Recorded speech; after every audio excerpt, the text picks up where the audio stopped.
আমার আল্লাহ তাবারক ওয়া তাআলা বলছেন, হে পৃথিবীর মানুষের দল, তোমরা একটা কথা জেনে রাখো, কঠিন কিয়ামতের দিনে কোনো মানুষ ছাড় পাবে না।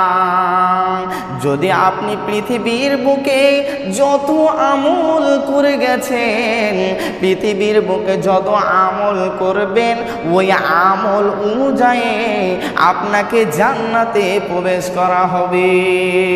একদিন বিশ্বনবী সাল্লাল্লাহু আলাইহি ওয়াসাল্লাম তিনি একটা উঁচুর মধ্যে তিনি দাঁড়িয়েছিলেন এবং তিনি দেখতে পাচ্ছিলেন তার আহালকে, তার পরিবারকে, এবং তিনি তাদের কাছে গেলেন এবং একদিকে তার নাতি হাসানকে ডাকলেন, একদিকে হুসাইনকে ডাকলেন, আর একদিকে তার মেয়ে ফাতেমাকে ডাকলেন, তার জামাই আলীকে ডাকলেন এবং তাদেরকে তাদের মাথাকে জড়িয়ে নিয়ে তাদের মাথায় বিশ্বনবী মাথা ঠেকিয়ে বলছেন যে, হে আল্লাহ, এরাই আমার আহাল, এরাই আমার পরিবার, এরাই আমার পরিবার, এরা আমার কলিজাকে ঠান্ডা করে দেয়, এরা আমার চোখকে ঠান্ডা করে দেয়।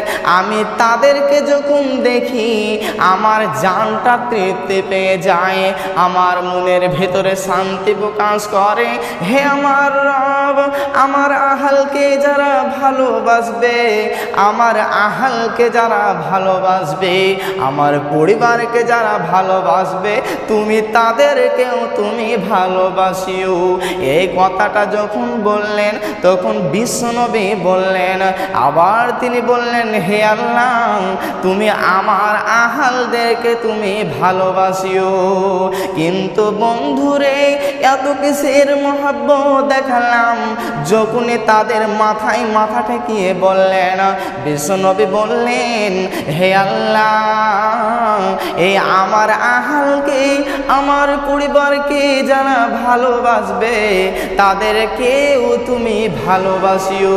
এই কথাটা যখন আমার আল্লাহকে বললেন, আমার আল্লাহ এই কথা থেকে একটা আয়াত পাঠিয়ে দিলেন এবং তিনি বললেন, কুল মা কুনতু বিদআম মিনার রাসূলি, হে আমার নবী হে, তুমি শুনে নাও, তুমি তোমার আহালদেরকে বলে দাও, যাদেরকে তুমি ভালোবাসো, যাদেরকে দেখে তোমার কলিজা ভরে যায়, যাদেরকে দেখে তোমার চক্ষু ঠান্ডা হয়ে যায়, তাদেরকে তুমি বলে দাও, ওই আহালদেরকে বলে দাও যে তুমি কোনো নতুন নবী নাও, তুমি হলো আখেরি নবী।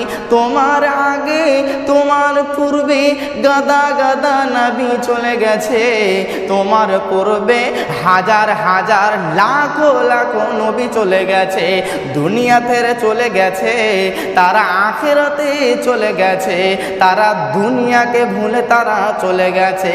তুমি তাদেরকে বলে দাও, তোমার আহালকে বলে দাও যে তুমি কোনো নতুন নবী নাও, এবং তুমি আর একটা কথা তোমার আহালদেরকে জানিয়ে দাও, তোমার পরিবারকে জানিয়ে দাও, তুমি যাদেরকে বেশি মহব্বত করো, যাকে তুমি বেশি ভালোবাসো, তোমার মেয়ে ফাতেমাকে বলে দাও যে কঠিন কিয়ামতের দিনে তুমি নবী বলে তোমার মেয়ে কোনো রুখসাদ পাবে না, তোমার মেয়ে কোনো ছাড় পাবে না, যে তুমি নবী বলে সেই কঠিন কিয়ামতের দিনে নিজের আমল নামা হিসাবে সেদিন জান্নাতে যাবে।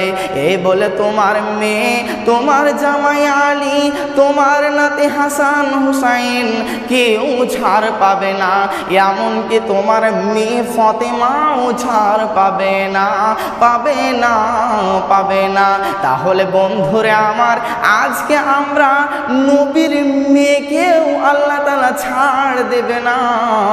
নবীকে বলছেন, কুল মা কুনতু বিদআম মিনার রাসূলি, নবী হে, তুমি তোমার আহালকে বলে দাও, তুমি তোমার মেয়ে ফাতেমাকে বলে দাও যে সেও কঠিন কিয়ামতের দিনে সেও রুখসাত পাবে না, সে যে নবীর মেয়ে হয়ে সেও রুখসাত পাবে না, এটা তুমি জানিয়ে দাও। তাহলে আজকে আমরা কিভাবে রুখসাত পেতে পারি? নবীর মেয়েকে কথা বলেছেন, তাহলে আপনি আর আমি আজকে কোথায়? আজকে আপনি আমি আজকে কোথায়? আজকে তো আমরা অনেক পাপ করছি, অনেক গুনাহ করছি, কিন্তু আল্লাহ তাবারক বলছে ছাড় পাবে না। তোমরা যতটা আমল করেছো